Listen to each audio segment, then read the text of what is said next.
So on older homes like this, we can't put those big lag bolts, ready rods through the wall to support the pipe. We have to put up a piece of treated lumber here to screw the lag bolts into, and they want us to make sure that it's screwed into a stud.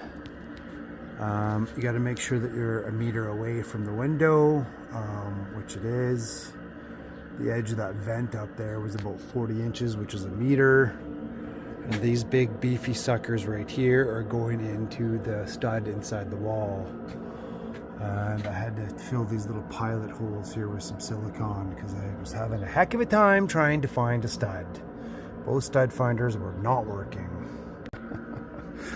The top of this meter is 6 feet above finished grade, right to that box. So it's, you know, within good eyesight there. Now, if you want to go straight in there, what I do is remove these jaws completely, get everything formed, and then just wiggle it back in there, and then screw the jaws back in. It works every time I do it. Even coming in the back right here, like these 250s, even though it's aluminum, they don't bend that easily. And then this guy was a doozy, getting a hole through the wall. I went straight into the floor joist, so I had to change that on an angle, and yeah, it took a lot longer than expected, but we're in there.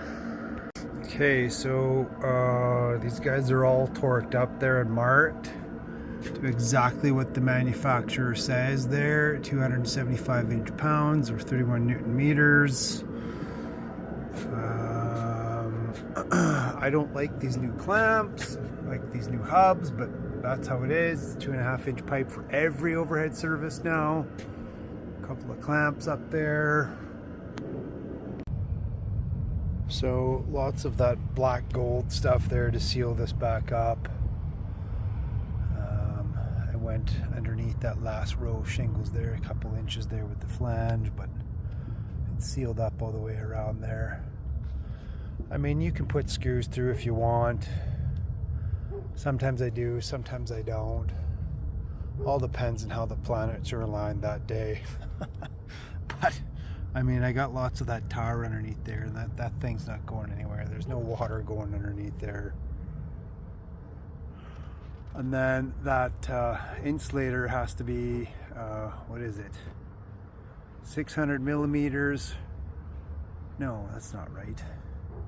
150 millimeters or 300 millimeters from that service entrance there at the top. So 6 or 12 inches. If you can see the faint little pencil marks on there, that's 6 and 12, so I kind of went in the middle. So here we are inside the house. I'll finish the panel. We got the bond going through that cable, and then the armor is bonded to ground with that little guy back there over to here. Here is our system ground.